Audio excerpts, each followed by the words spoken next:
ici, ça va être de vous donner mon avis par rapport à la méta qui va avoir lieu au CDF.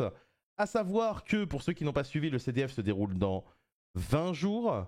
On a une extension qui vient de sortir. Et l'idée, c'est que je sais que c'est un jeu que beaucoup de gens font, de faire des tier lists. Donc l'idée, c'est que moi, je vais vous donner mon avis. Évidemment, on va débattre avec le chat. Vous allez me dire un peu ce que vous en pensez. Mais on va attaquer et je vais vous donner mon avis, mais on en débattra. Mais de toute façon, ça ne changera pas forcément mon avis. Donc du coup, j'ai trié par 4 trucs. Donc je mets tier 1, tier 1.5, tier 2, tier 3, rogue pas ouf. Donc rogue pas ouf, c'est que je considère que c'est un choix de merde, globalement, je peux pas vous mentir. Que en gros, c'est un deck qui peut surprendre des gens, mais qui est un choix qui n'a pas les valeurs mathématiques, n'a pas les valeurs en termes de power creep, et n'est pas un choix qui va vous mener vers la victoire globalement, bien que n'importe quel deck peut prétendre à faire top. Juste, bah ça va pas gagner le France, quoi. Tier 3, c'est deck qui est vraiment en dessous. Tier 2, c'est un deck qui est un peu en dessous, mais qui a une stratégie selon moi qui est intéressante et potentiellement jouable. Tier 1.5, c'est encore au-dessus, c'est un deck qui selon moi est compétitif, mais que par contre, pour amener à la victoire, c'est compliqué. Parce que certes, il peut bien se comporter contre certains decks, mais dans un environnement qui va être complètement wild, ça peut être compliqué. Et tier 1, c'est selon moi les meilleurs decks pour espérer faire la meilleure performance possible au championnat de France. Alors, c'est une tier list que j'ai prise sur le truc déjà fait. Et donc, à partir de là, il y a peut-être certains decks qui n'apparaissent pas. Si vous avez certains decks qui n'apparaissent pas, désolé, mais j'ai regardé la. Enfin, les plus importants sont là. Les plus importants sont là. Alors, Centurion. Centurion, c'est un deck qui a récupéré du support dans l'extension avec Oxyla et Réveillez-vous Centurion. Cependant, je considère que Centurion n'est pas un deck qui, en tout cas en 20 jours, peut être. Comment dire? En termes de vitesse, je pense pas qu'il peut se confronter au meilleur deck. Et donc à partir de là, je vais le mettre là. Pourquoi je le mets là? Parce que l'idée, c'est que les gens qui vont faire le championnat de France, ils ont besoin de stabiliser leur deck et surtout de s'entraîner avec. Vous n'allez pas, entre guillemets. Enfin, il y a peu de joueurs qui, je pense, vont prendre le temps de perdre 10 ans pour tout simplement, 2 jours avant le France, s'apercevoir qu'il y a peut-être une meilleure stratégie qui va être tout simplement plus utile. Donc Centurion, j'y crois pas pour le France. Peut-être pour après. Mais malgré tout, il y en aura probablement quelques-uns. Si vous jouez contre ça, bah, ce qui est important, ça va être d'essayer de l'empêcher d'avoir accès à ses synchros. Le terrain permet de synchro pendant le tour adverse. Et Primera est évidemment le tuteur universel. Donc c'est très important, si vous jouez contre Centurion, de connaître ça. Si vous ne connaissez pas ce que fait Centurion quand vous jouez contre, là par contre, vous allez vous faire surprendre. Et c'est un deck actuel, donc malgré tout, il a quand même des effets qui sont très forts. Et il a un accès à un monstre synchro qui s'appelle Calamity. Calamity, on va pas se mentir, c'est un monstre qui est quand même très solide. Comment ça va, Vin? Ça va très bien. Donc du coup, pour moi, Centurion, c'est là. Vous en pensez quoi dans le chat? À part vous plaindre qu'il n'y a pas Salamangreat dans le truc. Bon, il n'y a pas Salamangreat, désolé, mais sachez que je l'aurais probablement eu dans tier 2. Voilà, donc du coup, je considère que Centurion, c'est une stratégie qui peut vous permettre d'aller en top, mais plus loin, ça va être compliqué. Fire King. Alors, Fire King, on va considérer... T'as reçu tes boîtes? Pas du tout. On va considérer que Fire King, il est uniquement intéressant avec Snake Eye. Un Fire King pur, je l'aurais clairement mis ici, pour le coup. Mais ici, on va parler de Snake Eye Fire King. Et Snake Eye Fire King, je considère que c'est encore un peu au-dessus des decks tier 2, mais que malgré tout, on n'est pas sur un deck tier 1. Donc du coup, Fire King combiné avec Snake Eye, je le mets là. Parce que je considère qu'il n'offre pas assez de possibilités comparé aux autres decks dans la méta qui va être celle du France. Pourquoi je considère ça? Parce que je trouve que c'est plus facile aujourd'hui de contrer un Snake Eye Fire King qu'un autre Snake Eye. Pourquoi? Parce qu'il y a moins de free spot. L'idée c'est qu'on a moins de free spot, donc on a moins de hand trap. Et à côté de ça, du coup, vu qu'on fait énormément d'extend et qu'on va avoir tendance à énormément invoquer par rapport à un autre Snake Eye classique, bah, on a moins de cartes en main. Et du coup, la perte de Hitsoul, c'est quand même assez violent. Donc du coup, à partir de là, je pense que Snake Eye Fire King ne peut pas être là, mais est là. Et n'est pas forcément le meilleur choix si on veut piloter Snake Eye au championnat de France. Hero. Bon, Hero, je vais pas vous mentir, les gars, je suis désolé. J'y crois pas. La probable disparition des Drolls en main deck peut potentiellement aider Hero à gagner quelques matchs. Mais gagner un championnat de France, c'est gagner plus de 15 matchs dans le week-end. Je vais pas vous mentir que malheureusement j'adore Herman, mais ça me paraît quand même relativement compliqué pour que Hero puisse potentiellement prétendre à quelque chose. Bien que on a 3 malveillants. Et ça c'est quand même important. On a récupéré 3 malveillants dans la.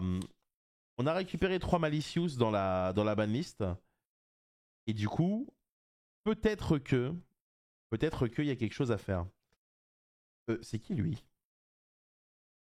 C'est Magispecteur ça? C'est qui lui? Excusez-moi, qui est ce cheval?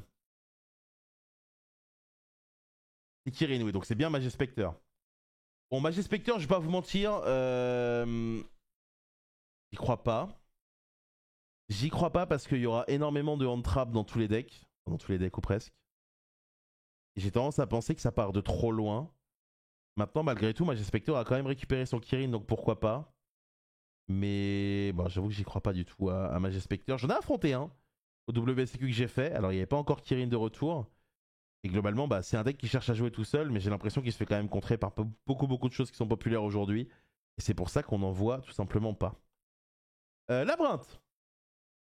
Alors, Labyrinthe a fait deuxième au dernier YCS sans LEDE.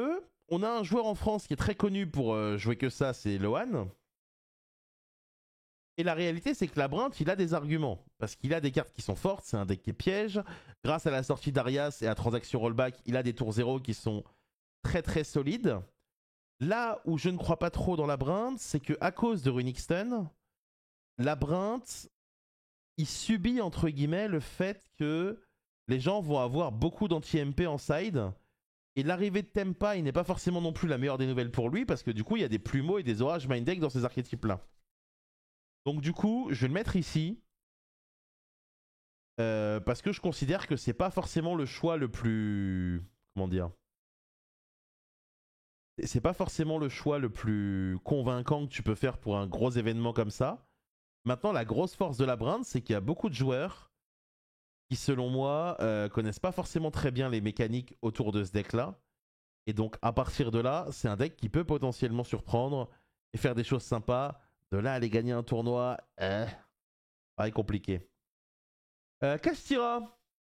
Alors, Kastira pur, c'est un deck qui profite de la présence de Shifter.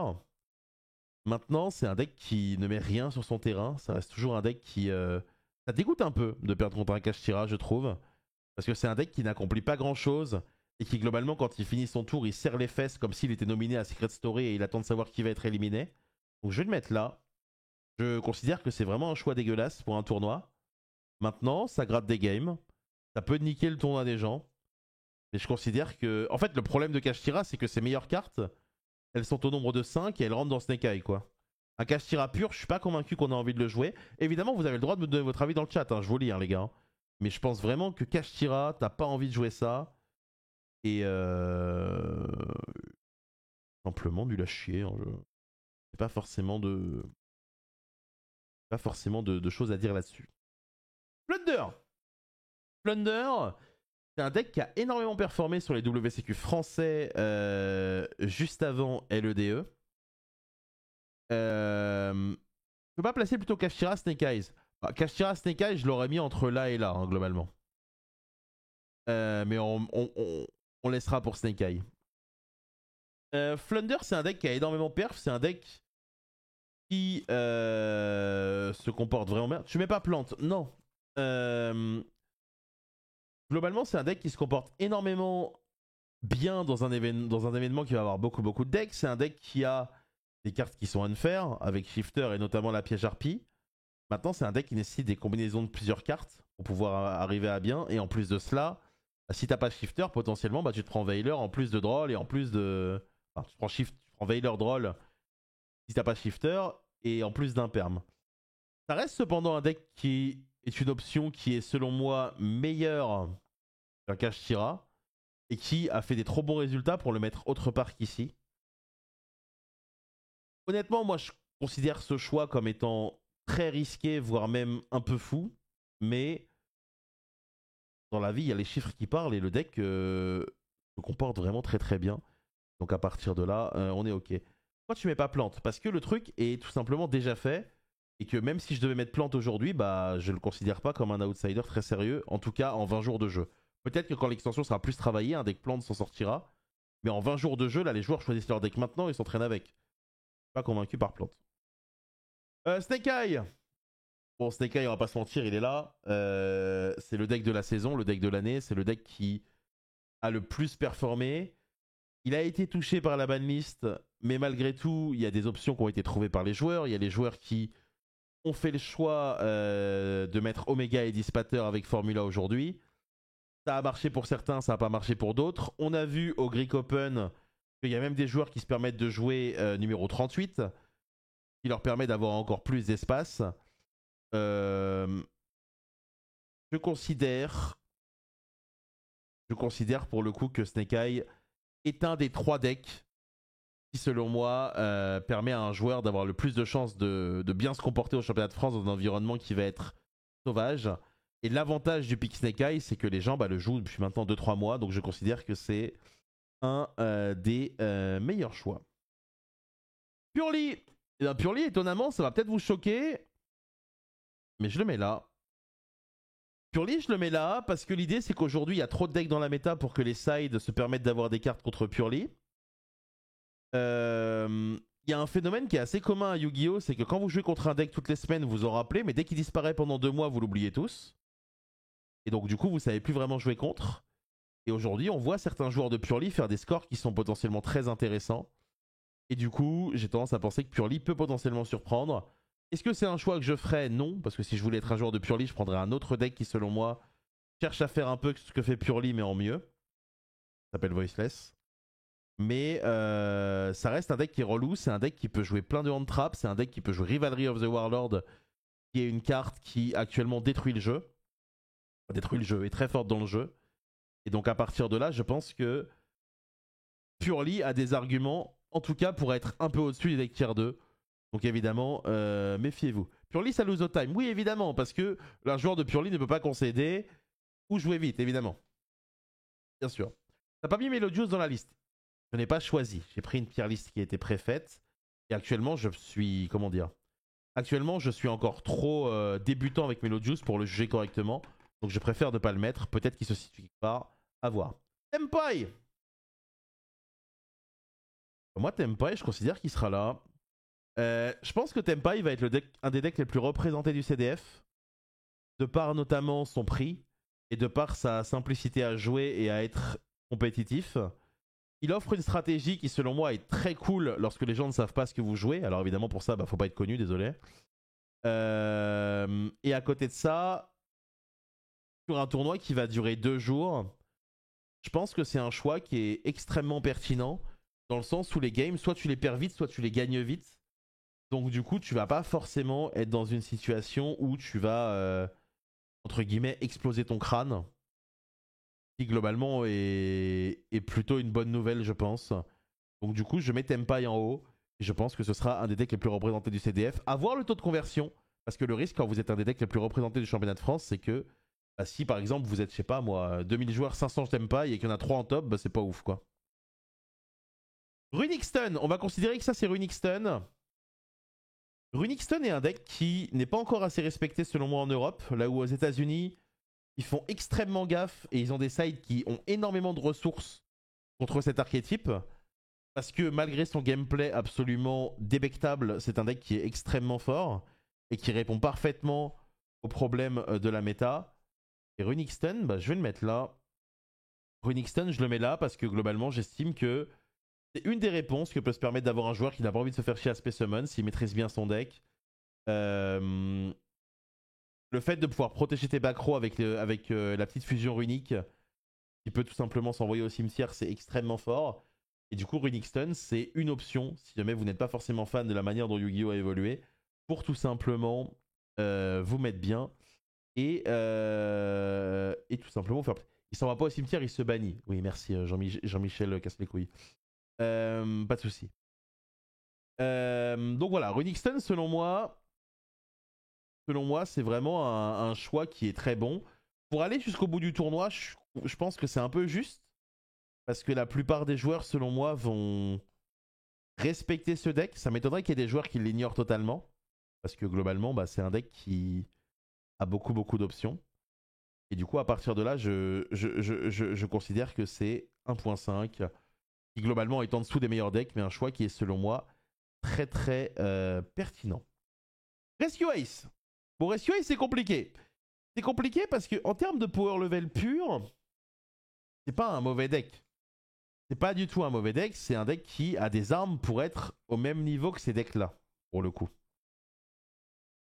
Mon problème avec Rescue Ace, c'est que quand t'as les cartes Rescue Ace, t'as les cartes Snake Eye en fait. Donc du coup, en fait, pourquoi jouer Rescue Ace quand tu peux jouer Snake Eye? À part juste parce que t'es vraiment fan. Donc moi, la réalité, c'est que Rescue Ace, je le mets là. Mais la réalité, c'est qu'en termes de power level, il devrait être là, tu vois. Mais moi, je le mets là parce que je pense que c'est vraiment un choix ignoble. Alors évidemment, ne le prenez pas personnellement. Je sais que, notamment dans la raison bretonne, c'est un deck qui s'impose beaucoup. La force de Rescue Ace aujourd'hui, c'est que Turbulence ne peut quasiment plus se faire interrompre, étant donné que soit il déclenche son effet, puis il a SP qui va carry, soit si vous faites vos interruptions à la summon, bah Promethean le ramène. Ou Preventer. Donc du coup, à partir de là, Rescue Ace a vraiment des arguments. Mais l'idée, c'est que même s'il est à ce niveau-là, je pense que c'est un choix pour le championnat de France qui est moins bon que les 4 decks au-dessus. Parce que je comprends pas l'intérêt de jouer Rescue Ace quand tu peux jouer Snake Eye en fait. Pour moi, ça me dépasse. Donc voilà, c'est mon avis. Apprendre ou à laisser, le jeu qui rend fou les Français, évidemment. Alors, Branded. Branded, qui est le deck qui n'a pas été touché par la banlist, qui est le deck qui fait des ravages en Europe et n'existe pas vraiment aux États-Unis, même si Pac essaye de lancer un peu la mode. Est-ce que Branded est un bon choix pour le CDF? La réponse est oui. La réponse est oui. C'est un très bon choix. Il y a énormément de joueurs qui peuvent avoir des soucis pour jouer contre, qui ne savent pas forcément jouer contre. Et donc, il en profite. Maintenant, pour aller gagner un championnat de France, tu vas affronter des très bons joueurs en top. Tu vas affronter des joueurs qui savent jouer contre. Et du coup, je pense que pour aller gagner, c'est compliqué. Maintenant, ça reste un choix qui, selon moi, se trouve ici. Parce que malgré le fait qu'il y ait des bestiales en side, malgré le fait que ce soit un deck qui ait 10 ans, ça reste un excellent deck. Et qui a accès évidemment à la Puppet Lock qui est extrêmement bon. Et donc à partir de là, go for it. Alors, Sky Striker. Alors Sky Striker, c'est bizarre parce que du coup, il a récupéré 3 engage et donc en tant qu'engine, il a une option qui peut se coupler avec les Snake Eyes, il a une option qui peut se coupler avec plein d'archétypes. Je sais que Sky Striker est un deck que beaucoup de gens aiment parce qu'il a un gameplay qui est un peu unique. Maintenant, Sky Striker en lui-même, je vous avoue que j'y crois pas trop, voire même pas du tout. Et donc, je vais le mettre au niveau de Kashtira. Si vous le couplez avec d'autres stratégies, il y a peut-être moyen de le monter un peu. Mais là, Sky Striker comme ça, j'avoue que j'y crois pas du tout. Et j'ai du mal à croire que si tu veux une stratégie Go Second qui est solide, tu puisses te dire que c'est mieux pour gagner un championnat de France de prendre Sky Striker plutôt qu'un Tempai. Donc du coup, vas-y, je préfère le mettre là. Sword Soul. Bon, Sword Soul... Alors Sword Soul, c'est bizarre, parce que du coup, il a perdu Baron, mais il a gagné Protoss. Qui du coup, est quand même relativement cool. Maintenant, bon, si je dois être honnête... si je dois être honnête, il va là, Sword Soul. Hein. Il va là. Hein. Je vois pas dans quel monde ça peut être un choix qui peut tout simplement vous convaincre ici pour le championnat de France. C'est un deck qui s'est pas renouvelé. Même s'il a récupéré Protoss, je pense que c'est beaucoup trop faible. Et donc, à partir de là, je n'y crois pas. Tier Element. Alors, je sais que Tier Element, il y a beaucoup de fans. Potentiellement, Tier Element, il a récupéré les Light Lords et il y a peut-être des choses à faire. Malheureusement, en 20 jours de jeu avec le championnat de France qui se déroule très tôt, est-ce qu'en 20 jours de jeu, vous allez être capable de trouver la recette, entre guillemets, avec Tier Element? Le problème de Tier Element, et c'est un problème qu'a Branded aussi, c'est que il n'y a pas de match facile en fait. C'est une guerre. En fait, vous allez potentiellement avoir des match-ups qui sont très intéressants contre des decks qui sont très populaires vers le haut. Mais il n'y a aucun deck qui va être fondamentalement un bail quand vous jouez de Tier. C'est la guerre. Et du coup, ça fait que pour moi, c'est pas un bon choix pour le championnat de France. Je n'y crois pas du tout et c'est pour ça que je vais le mettre là. Maintenant, je serais ravi que quelqu'un me prouve en faisant top au championnat de France que Tyr a encore de l'avenir, que Tyr est bien et que Tyr en faisant gagner 12 rondes autant peut être bien. Ouais, Light Lord, c'est le nom japonais des Seigneurs Lumière. Juste que, en gros, j'ai passé toute ma vie à dire Light Lord, donc je suis habitué à dire Light Lord. Thunder Dragon. Bon, alors, Thunder Dragon, je vais être franc avec vous, je ne connais pas l'archétype. Je vais le laisser là. Tout simplement parce que je ne connais pas l'archétype. De ce que j'ai vu depuis le début de la ban, il y a des gens qui essayent de le rentrer en rentrant des cartes dans leur deck, type Nemedes, machin. Mais j'ai pas vu un deck pur Thunder Dragon, donc je vais le laisser là. J'ai pas envie de le mettre là parce que je sais pas je sais pas exactement de quoi il en regorge. Vous le savez, je suis quelqu'un qui est revenu récemment, donc du coup, je préfère le mettre là. Là, je vais vous énerver. Voiceless. Et ben Voiceless, je le mets là. Je pense que Voiceless est un meilleur pick que les 5 là. Et je pense que Voiceless est un des grands gagnants de l'environnement et de ce qui se passe en ce moment. Parce qu'il a gagné une magie continue qui est vraiment pas mauvaise et qui rend le deck très complet. Parce que il a ce côté où il se build avec plein d'entrappes pour empêcher de jouer l'adversaire et derrière placer une Omni. Et je pense que Voiceless est vraiment un très très très bon archétype pour le championnat de France. Maintenant, pas facile à jouer non plus. Beaucoup de gens disent que Voiceless est facile à jouer parce que la combo de base est facile à jouer. Mais le principe même d'un joueur de Voiceless, ça ressemble un peu à ce que va être un joueur de Purely. Ça va être anticiper ce que l'adversaire va jouer pour derrière l'empêcher de jouer au bon moment. Et du coup, je considère que Voiceless est un peu au-dessus des meilleurs decks qui sont là. Mais le gros défaut que va avoir Voiceless comparé aux deux autres, c'est que il a un match-up qui est ingagnable parmi les match-up populaires, c'est Branded. Alors, quand je dis ingagnable, j'exagère, mais c'est vraiment un match-up de merde, quoi. Donc du coup, ça c'est un peu chiant. Et donc à partir de là, je le mets là, mais derrière les deux autres, quoi. Yubel. Yubel, c'est un deck un peu particulier parce que la majorité des joueurs ne sauront pas jouer contre et donc ça lui donne un boost de puissance, je pense. Il a récupéré son terrain. Et la réalité, c'est que, en fait, selon moi, Yubel devrait être là. Mais je pense qu'au championnat de France, les bons joueurs de Yubel se retrouveront là, en fait. Parce que l'idée, c'est que Yubel fait des choses que les gens ne comprennent pas parce qu'ils n'ont pas joué contre. Et Esprit de Yubel est une carte qui surprend énormément. Et si t'as la douleur du cauchemar, potentiellement, tu peux perdre sur le spot. Ça peut faire paniquer les joueurs aussi. Et ça, c'est un argument qui peut marcher sur un championnat de France. Et donc, la réalité, c'est que Yubel, selon moi, se trouve ici. Mais il y a un monde où potentiellement, pendant le championnat de France, ce sera là parce que les joueurs qui jouent Yubel, eux, seront très solides avec. Et par contre, les joueurs qui jouent contre seront moins solides. Branded par un bon joueur, c'est au moins aussi fort que les meilleurs joueurs de Tempai ou Voiceless Voice. Ah bah bien sûr. Si tu me dis Branded piloté par Sofiane Belkacem, je le mets là. Mais le problème, c'est que la majorité des joueurs ne sont pas Sofiane Belkacem. Au mieux, ils sont Sofiane Belkacem avec le deck. Parce que ils maîtrisent pas tout et voilà. Donc du coup, je considère que ça, c'est sa place. Mais voilà. Globalement, moi, ça me choquerait pas de le mettre là, Yubel. Parce que je pense que ça fait partie des decks post-LED que les gens vont pas forcément considérer parce qu'ils ont que 20 jours pour s'entraîner contre tous ces decks-là. Et donc, à partir de là, ça peut potentiellement être là. Je le mets là, mais je suis prêt à parier qu'il y aura au moins un Yubel en top championnat de France. Bon, Vedos, à moins qu'il y ait un joueur qui nous trouve une stratégie avec, malheureusement, ça ne popera pas, je pense. Il y a vraiment un monde où quelqu'un trouve une stratégie de fou avec et surprend tout le monde. Mais le problème, c'est que on n'a que 20 jours. Et 20 jours, c'est très très peu pour tester un deck. Orcust. Alors Orcust, c'est un peu bizarre parce que du coup, ça se combine potentiellement souvent avec Sky Striker. Orcust pur, je suis pas convaincu que ça fasse quelque chose. Je pense pas que c'est un mauvais deck. Et je pense pas que les joueurs savent encore très bien jouer contre. Parce que c'est potentiellement quelque chose qui peut surprendre les adversaires. Cependant, je considère quand même que c'est un deck qui va pas être au niveau des decks tier 2. Parce que tier 2, ça veut pas dire nul. Hein. Tier 2, il y a des très bons decks ici. Donc je vais le mettre avec son pote Sky Striker ici. Et du coup, je vais pas le considérer. Et donc voilà globalement ce que je pense. Moi, pour moi, si demain tu veux gagner le championnat de France, tous les pics qui sont tier 1, tier 1.5 te donnent des bonnes chances. Évidemment, les pics qui sont tier 1, selon moi, te donnent plus de chances que l'autre. Et encore une fois, je ne suis pas parole d'évangile, c'est mon avis à moi. C'est mon avis à moi en tant qu'observateur et entre guillemets joueur. Et je vous invite à me dire tout simplement si vous trouvez que c'est vrai ou pas. Parce que c'est assez intéressant. Il y a évidemment des decks qui sont pas là-dedans.